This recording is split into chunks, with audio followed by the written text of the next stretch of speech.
பௌத்த சாசனத்திற்கு பாரிய பங்காற்றி இன்னுயிர் நீத்த அஸ்கிரி பீடத்தின் மகாநாயக்க தேரர் உடுகம ஸ்ரீ புத்தரகித தேரரின் இறுதி கிரியைகள் இன்று நடைபெற்றன.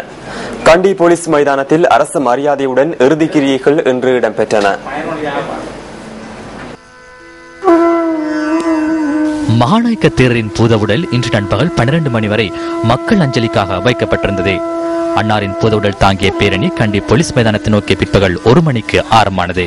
அன்னாரின் பூதவுடலை தாங்கிய பேரணிக்கு பாதையில் இருமரங்கிலும் குழுமிருந்த மக்கள் மலரஞ்சலி செலுத்தினர்.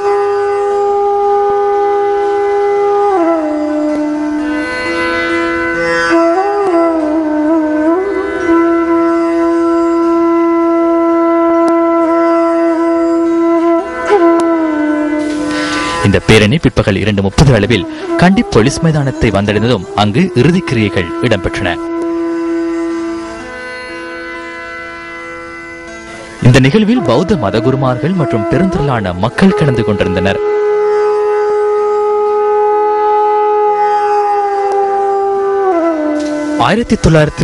ஆண்டு மார்ச் மாதம் 17ஆம் திகதி குருநாகல் தம்பதினிய உடுகம கிராமத்தில் பிறந்த தேரரின் இயற்பெயர் அமரசிங்க.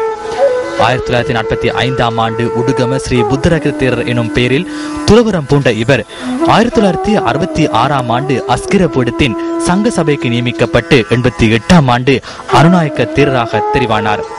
அதனை அடுத்து 1999ஆம் ஆண்டு டிசம்பர் மாதம் 13ஆம் தேதி உடுகம ஸ்ரீ புத்தரகித தேரர் அஸ்கிரிய பீடத்தின் மகாநாயக்க தேரராக நியமிக்கப்பட்டார்.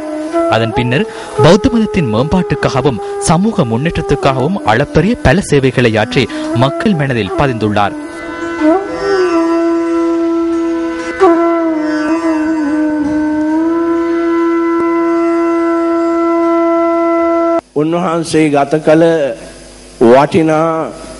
அவர் வாழ்ந்த துறவி வாழ்க்கை மதிக்கத்தக்கதாக உள்ளது. அவர் அஸ்கிரிய பீடத்திற்கு தெரிவாகியது முதல் வாழ்க்கையை அர்ப்பணிக்க அதிர்ஷ்டம் கொண்டவராக இருந்தார்.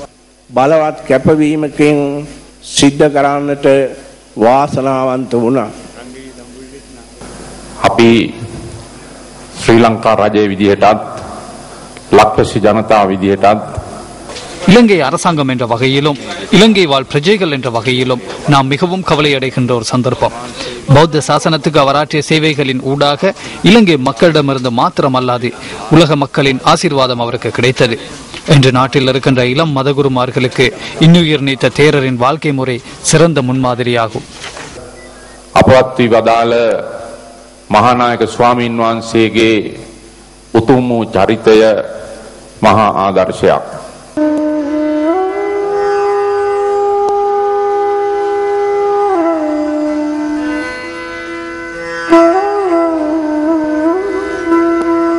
பின்னர் அன்னாரின் பூதவுடல் அக்னியுடன் சங்கமானது.